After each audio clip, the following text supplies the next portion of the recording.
आज पेश किए गए केंद्रीय बजट 2026 में सरकार ने साफ संकेत दिया है कि आने वाले सालों में भारत किस दिशा में आगे बढ़ना चाहता है। इस बार बजट में ना तो बड़ी फ्रीबीज की घोषणा की गई है और ना ही चौंकाने वाले टैक्स कट, बल्कि पूरा फोकस है मजबूत बुनियाद बनाने पर। वित्त मंत्री निर्मला सीतारमन ने बजट को कर्तव्य और राष्ट्र निर्माण से जोड़ा और कहा कि देश की आर्थिक रफ्तार को तेज करना सरकार की पहली जिम्मेदारी है। तो ये बजट कारोबार करने का तरीका, सरकार का खर्च करने का ढंग और देश के विकास की दिशा तीनों को धीरे धीरे बदलने वाला है। सबसे पहले बात करते हैं पैसों की। बजट 2026 में सरकार ने सबसे ज्यादा पैसा इंफ्रास्ट्रक्चर और कनेक्टिविटी पर लगाया है। ट्रांसपोर्ट सेक्टर के लिए करीब 5.98 लाख करोड़ का प्रावधान किया गया है।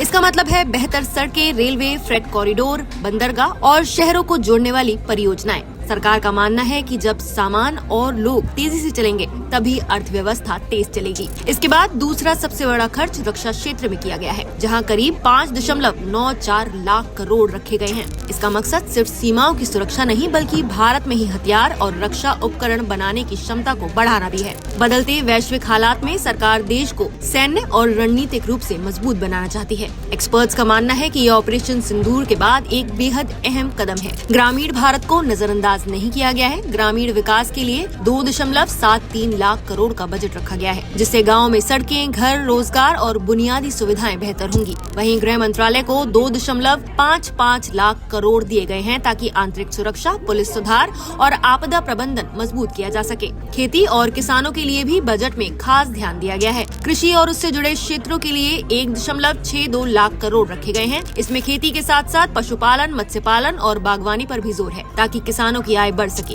शिक्षा के लिए 1.39 लाख करोड़ का प्रावधान किया गया है, जिससे स्कूलों, कॉलेजों और स्किल ट्रेनिंग को बेहतर बनाया जा सके। सरकार ने साफ किया है कि आने वाला वक्त ऊर्जा और स्वास्थ्य का है। ऊर्जा क्षेत्र को 1.09 लाख करोड़ मिले हैं, जहां फोकस नवीकरणीय ऊर्जा, बैटरी, ग्रीन फ्यूल और भविष्य की जरूरतों पर है। वहीं स्वास्थ्य क्षेत्र के लिए 1.04 लाख करोड़ रखे गए हैं, जिससे जिला अस्पताल, ट्रॉमा केयर, मानसिक स्वास्थ्य और मेडिकल इंफ्रास्ट्रक्चर को मजबूती मिलेगी। शहरों की बढ़ती आबादी को देखते हुए शहरी विकास पर 85,522 करोड़ रुपए खर्च किए जाएंगे। इसके साथ ही IT और टेलीकॉम के लिए 74,560 करोड़ रखे गए हैं ताकि डिजिटल इंडिया, डेटा सेंटर और कनेक्टिविटी को आगे बढ़ाया जा सके। वाणिज्य और उद्योग को 70,296 करोड़ दिए गए हैं, जिससे मैन्युफैक्चरिंग और एक्सपोर्ट को गति मिलेगी। कमजोर वर्गों के लिए सामाजिक कल्याण योजनाओं में 62,362 करोड़ रखे गए हैं। विज्ञान और रिसर्च के लिए 55,756 करोड़, टैक्स प्रशासन के लिए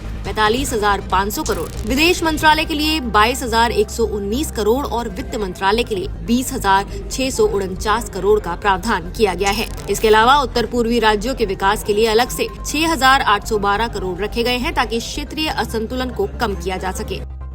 अब बात करते हैं बड़े बदलावों की। बजट 2026 में सरकार ने इंफ्रास्ट्रक्चर को लंबे समय तक ऊंचे स्तर पर बनाए रखने का फैसला किया है। मैन्युफैक्चरिंग को सिर्फ सब्सिडी नहीं बल्कि पूरा इकोसिस्टम देने की कोशिश की गई है। छोटे और मझोले उद्योगों यानी MSME को बड़े बनने के लिए फंड और आसान कर्ज दिया जा रहा है। टैक्स सिस्टम को सरल किया गया है ताकि कंपनियों को बार बार नियम बदलने का डर न रहे। डिजिटल और IT कंपनियों को टैक्स में स्थिरता दी गई है, जिससे भारत ग्लोबल टेक हब बन सके। कस्टम ड्यूटी में छूट देकर ग्रीन एनर्जी, इलेक्ट्रॉनिक्स और एविएशन जैसे सेक्टर्स को सस्ता किया गया है।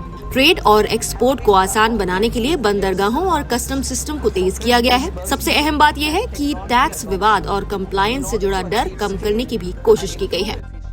इसके अलावा 7 हाई स्पीड रेल कॉरिडोर विकसित करने, बायोफार्मा सेक्टर के लिए 10,000 करोड़ रुपए के निवेश, टेक्सटाइल सेक्टर में बड़े पार्क स्थापित करने, पर्यटन स्थलों पर 10,000 गाइड्स की ट्रेनिंग, 5 रीजनल मेडिकल हब बनाने, किसानों की आय बढ़ाने के लिए उच्च मूल्य वाली फसलें प्रोत्साहित करने, इंफ्रास्ट्रक्चर पर कैपेक्स बढ़ाकर सड़क, रेल, एयरपोर्ट और डिजिटल नेटवर्क को मजबूत करने तथा सर्विस सेक्टर में रोजगार सृजन के लिए कमेटी गठित करने का वादा भी किया गया है, जो 2047 तक विकसित भारत के लक्ष्य को मजबूत बनाएगा।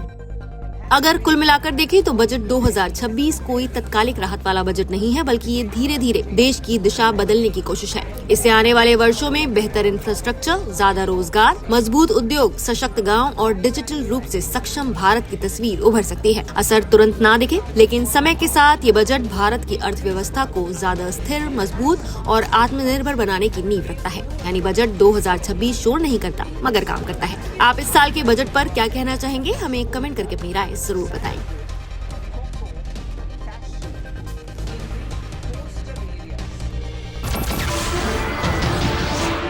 नमस्कार, मैं हूं मानक गुप्ता। अगर आपको हमारा ये वीडियो पसंद आया हो तो इसे लाइक और शेयर जरूर करें और हाँ, हमें सब्सक्राइब और फॉलो करना ना भूलें ताकि आप देश और दुनिया की कोई खबर मिस ना करें। तो जुड़े रहिए हमारे साथ और देखते रहिए न्यूज़ 24।